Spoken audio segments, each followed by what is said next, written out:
राजभर जिंदाबाद जिंदाबाद, सुभाषपा पार्टी जिंदाबाद, जिंदाबाद जिंदाबाद, अमरमणि कश्यप जिंदाबाद, जिंदाबाद जिंदाबाद, मोहम्मद अहमद जिंदाबाद, जिंदाबाद जिंदाबाद, तनवीर रज्जा जिंदाबाद, जिंदाबाद जिंदाबाद, वेद प्रकाश राजभर, जिंदाबाद जिंदाबाद, श्रवण मिश्रा जिंदाबाद, जिंदाबाद जिंदाबाद, सुरेंद्र सिंह बबलू, जिंदाबाद जिंदाबाद, अर्जुन चौहान जिंदाबाद, जिंदाबाद जिंदाबाद, ओम प्रकाश पाल जी, जिंदाबाद जिंदाबाद, बबलू खान जिंदाबाद, जिंदाबाद जिंदाबाद, हुसैनाबाद बाजार चले, हुसैनाबाद बाजार चले।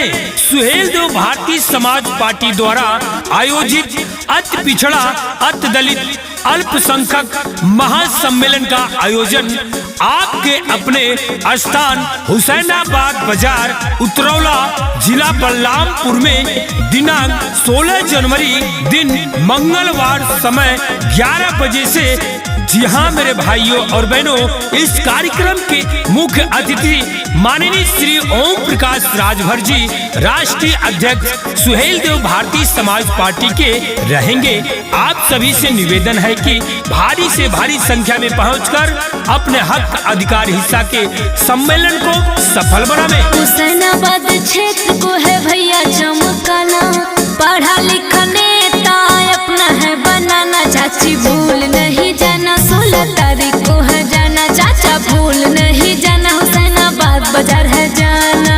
जिला बलरामपुर को है चमकाना, पढ़ा लिखा नेता भैया अपना है बनाना। चाची भूल नहीं जाना, हुसैनाबाद बाजार है जाना। चाचा भूल नहीं जाना, हुसैनाबाद बाजार है जाना।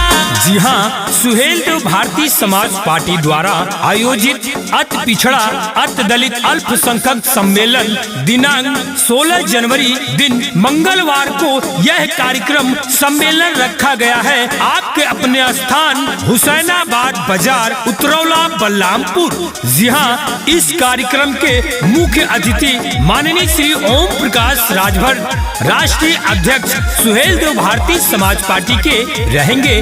अपने हक और अधिकार हिस्सा के लिए आप लोग भारी से भारी संख्या में पहुँचे। सब कर सहारा बाटे करे देखभाल हो, पिछड़ा गरीबवन के रखे ले ख्याल हो।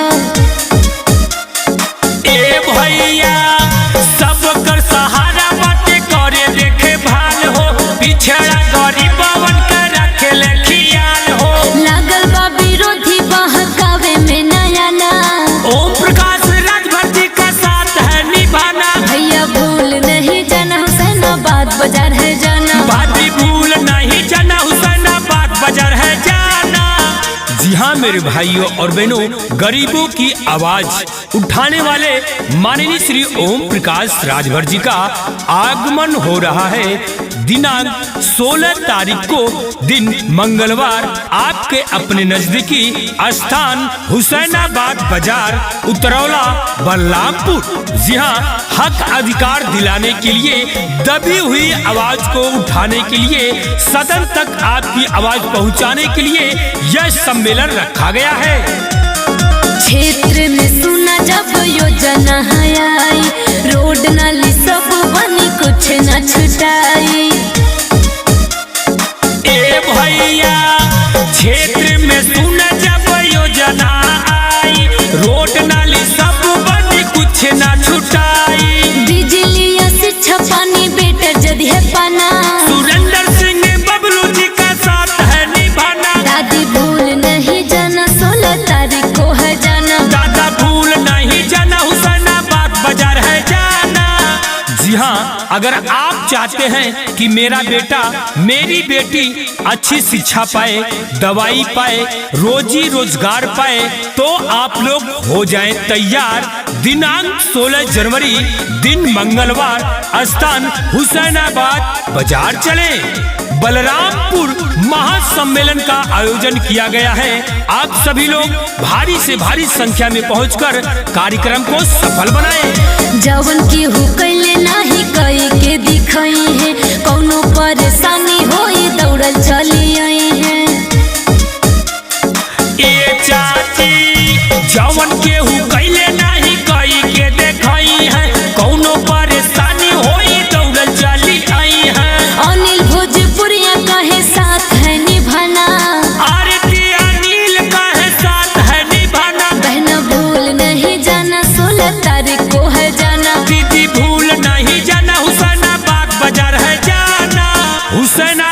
बाजार चले, हुसैनाबाद बाजार चले। सुहेल देव भारतीय समाज पार्टी द्वारा आयोजित अति पिछड़ा, अति दलित, अल्पसंख्यक महासम्मेलन का आयोजन आपके अपने स्थान हुसैनाबाद बाजार, उतरौला, जिला बलरामपुर में दिनांक 16 जनवरी दिन मंगलवार समय 11 बजे से। जी हाँ मेरे भाइयों और बहनों, इस कार्यक्रम के मुख्य अतिथि माननीय श्री ओम प्रकाश राजभर जी, राष्ट्रीय अध्यक्ष सुहेल देव भारतीय समाज पार्टी के रहेंगे। आप सभी से निवेदन है कि भारी से भारी संख्या में पहुंचकर अपने हक अधिकार हिस्सा के सम्मेलन को सफल बनाएं।